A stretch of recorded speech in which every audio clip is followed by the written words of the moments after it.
Good afternoon guys.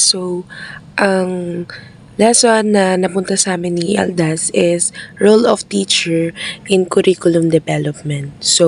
Let's start. What is curriculum? Curriculum refers to a set of planned activities, learning experience, and content that students engage with in order to achieve educational goals. Next is development. What is development? Development refers to the process of growth and progress in various aspects of life, such as economic, social, political, and cultural. Now, what is curriculum development? Curriculum development refers to the process of planning and designing educational programs. It involves identifying objectives, selecting appropriate content, determining teaching strategies, and evaluating student outcomes. First, historical view of curriculum development. The curriculum development has evolved throughout history, reflecting societal needs and educational philosophies. From the ancient Greek emphasizing physical and mental development to the industrial era prioritizing vocational skills, curriculum has been shaped by diverse influence. The progressive era emphasized the child-centered learning, while the post-World War II era focused on the standardized testing. Today, curriculum development is influenced by globalizations, technology, and personal learning. It aims to meet the demands of a rapidly changing world. Next is foundation, determinants of curriculum development. The curriculum development is a systematic process that involves the design, implementation, and evaluation of education program. Its foundation lies in various factors that shape the content, structure, and delivery of instruction. These determinants that include societal needs and values, educational philosophy, learning characteristic, and knowledge base of subject matter. The curriculum should reflect the skills, knowledge, and competency essential for students to succeed in the increasingly diverse and globalized world. By establishing a strong foundation and considering multi-determinants, curriculum developers can create effective and relevant educational programs that meet the needs of both learners and society. Next, principles of curriculum development construction. Curriculum development refers to the process of creating an effective and comprehensive educational plan.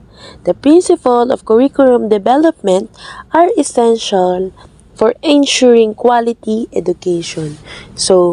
First, it should be learner-centered, focusing on student needs and abilities.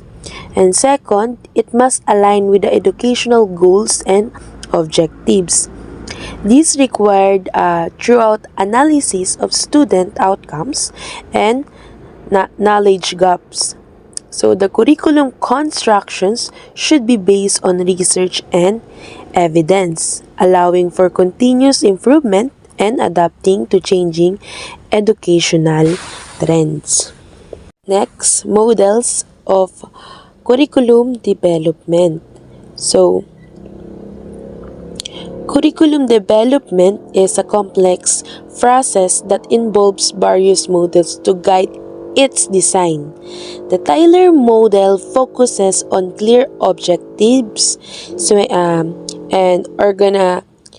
sequential organizations and assessment to ensure effective teaching and learning.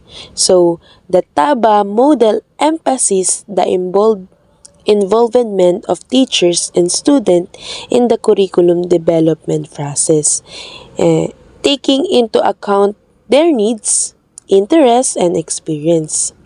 So next is the Wheeler model, emphasize the educational philosophy and integration of various disciplines to create a well-rounded curriculum.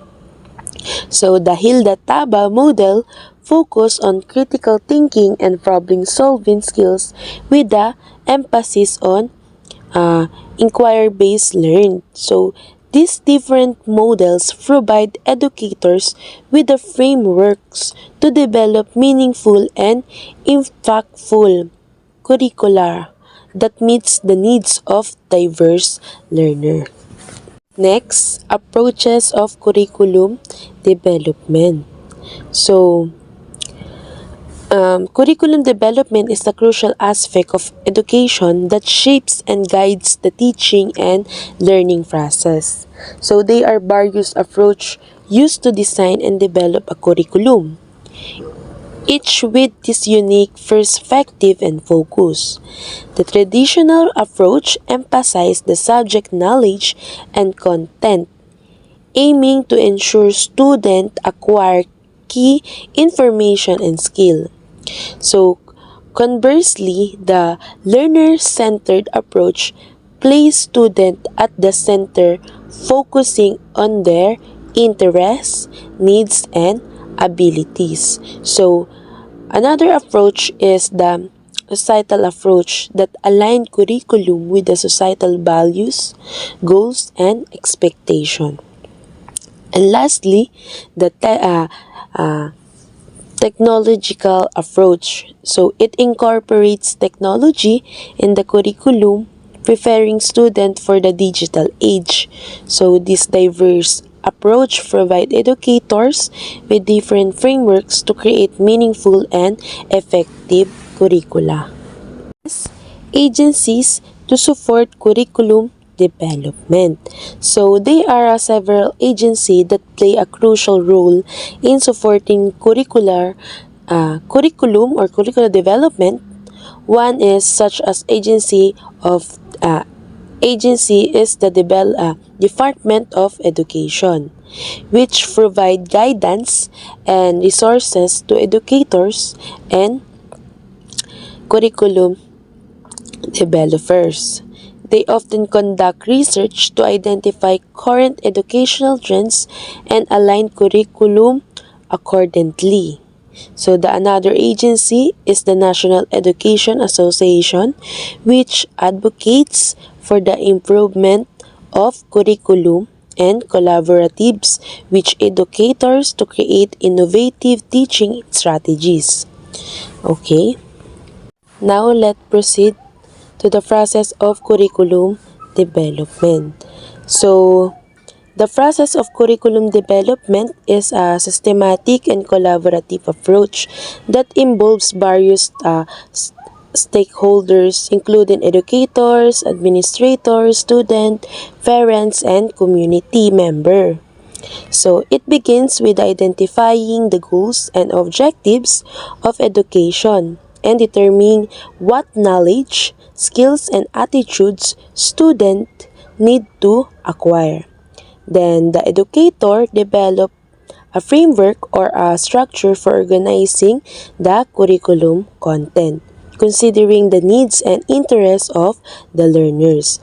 So, this collaboration or collaborative process ensure that curriculum design is inclusive and aligns with the desired learning outcomes. It involves continuous evaluation and feedback from all stakeholders to ensure the curriculum remains relevant, effective, and responsive to the changing needs of society and the learners it serves. So also the curriculum development process is the comprehensive framework that encompasses the design, development, implementation, and evaluation of curricular. So first, the design phase involves the identification of learning objectives, content selections, and instructional strategies based on educational standards of learner needs. Second, the development phase focuses on the creating and actual curriculum materials such as lesson plan, textbooks, and educational resources. The implementation phase involves the executions of the curriculum in educational setting, including teacher training and classroom instruction. So the evaluation phase entails the assessment and analysis of the curriculum effectiveness in achieving the desired learning outcome. The curriculum development generally involves three main stages. So, um,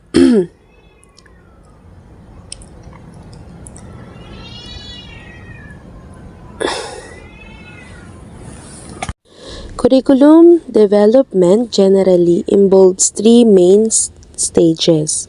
So, curriculum development is a complex and ongoing process that aims to create effective learning experience for a student. It generally involves three main stages: planning, implementation, and evaluation. Each of these stages is crucial for ensuring the curriculum meets the needs of students and provide them with the skills and knowledge necessary for their future success. So the first stage of curriculum development is planning. This involves determining the goals and objectives of the curriculum, as well as the content and skill the student should learn. During this stage, curriculum developers collaborate with educators, administrators, and other stakeholders to identify the key concepts, skills, and attitudes that student needs to acquire. They also consider the educational standards and requirements set by relevant authorized to ensure that the curriculum aligns with the expectation and needs of the education's statement. So in the planning stages, curriculum developers also consider the learning resources and materials that will support the delivery of the curriculum. They determine the appropriate instructional strategies and teaching methods that will facilitate student understanding and engagement. So they establish the assessment methods and tools that will measure student progress and achievement. So the second stage of curriculum development is implementation. So this is the phase where the curriculum is put into practice. Teachers and instructors use the curriculum to guide their instructional activities and deliver the content to the student. During this stage, educator may make adjustments or modifications to curriculum to adapt it to the specific needs and characteristic of their students. They continuously reflect on their teaching practice and the effectiveness of the curriculum, making improvements as necessary. In the implementation stage, collaboration and communication among the educators and administrations and support staff are essential. They work together to provide necessary resources and support for the teachers to effectively implement the curriculum. So the professional development opportunities are also provided to enhance teacher knowledge and skill related to the curriculum content and instructional strategies. So the last stage of curriculum development is evaluation. This involves assessing the effectiveness of the curriculum in in achieving the desired learning outcomes and meeting the needs of students. So the evaluation can be done through various methods such as standardized tests, performance assessment, observation, and feedback from student and teacher. So the data and information collected during the evaluation stage are used to make informed decision about the curriculum. If any uh, uh, areas of improvement are identified, curriculum developers revise and modify the curriculum accordingly. Evaluation also allows for continuous improvement of the curriculum. It improves values insight in the strength and weaknesses of the curriculum.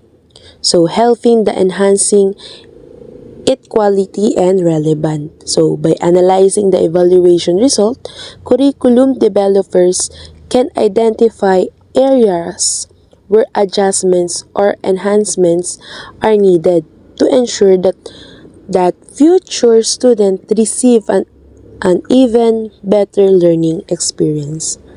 So, curriculum development is a comprehensive process that encompasses planning, implementation, and evaluation. Each stage is crucial for creating a well-designed and effective curriculum that meets the needs of students. So, let's proceed to the structure of the curriculum. So the structure of the curriculum can be like the system of the human body. Just as the body consists of various interconnected systems, such as the muscular, respiratory, circulatory, and nervous system.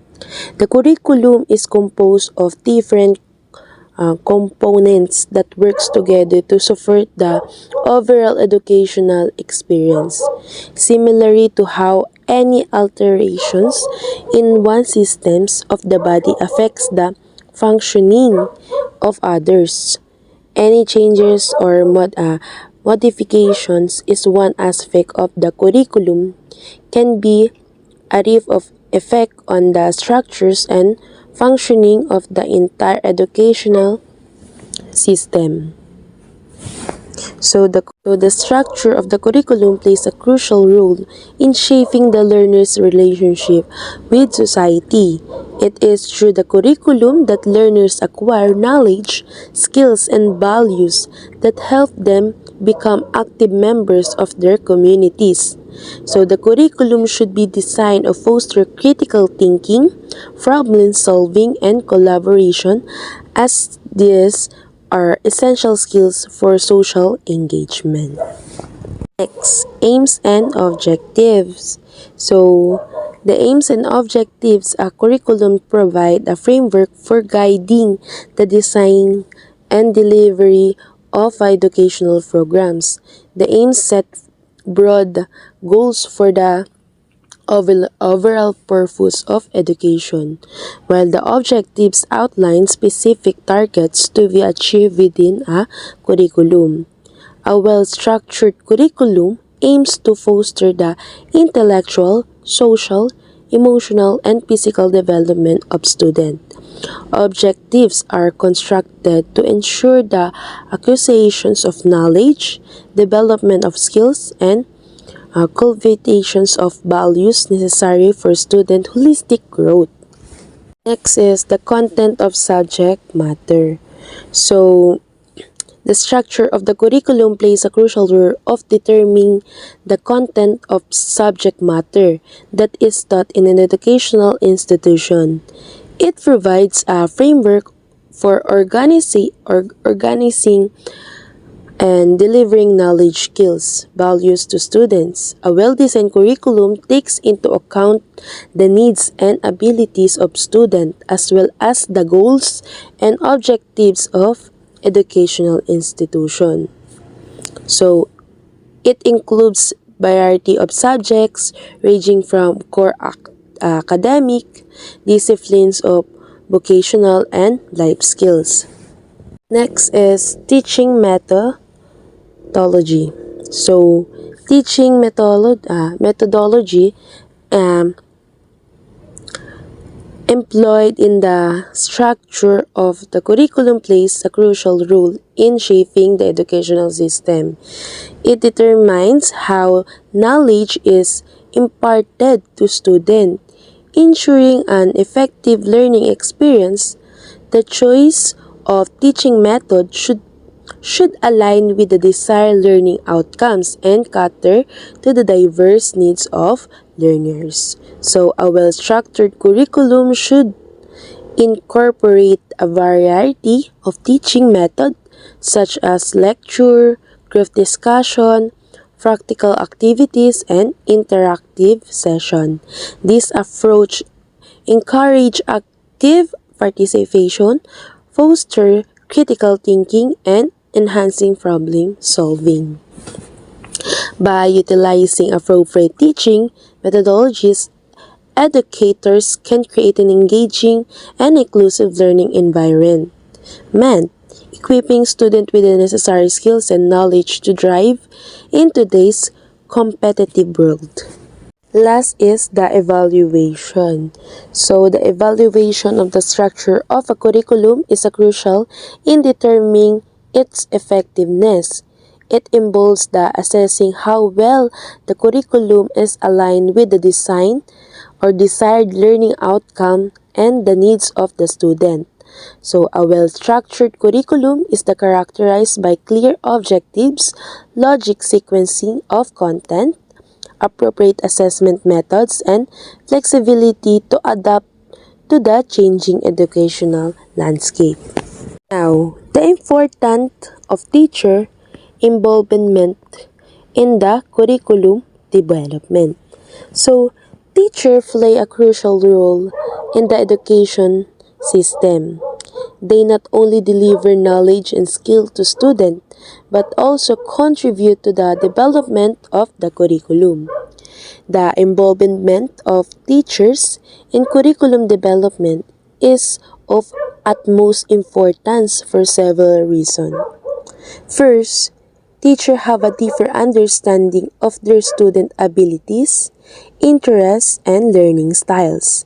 They are in direct contact with the student on a daily basis and can identify their strengths and weaknesses.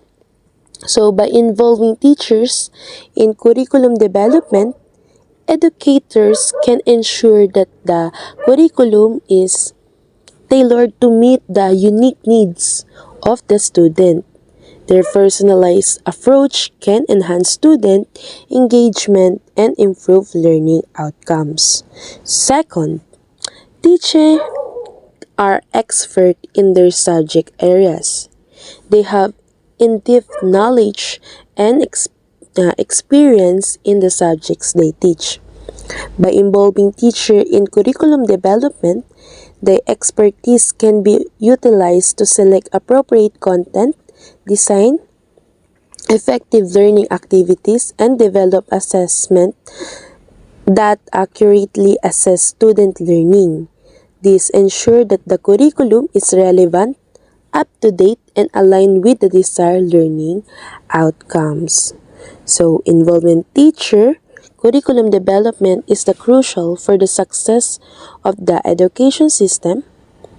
Teacher understanding of student, subject expertise, and practical insight make them valuable contributors to the curriculum.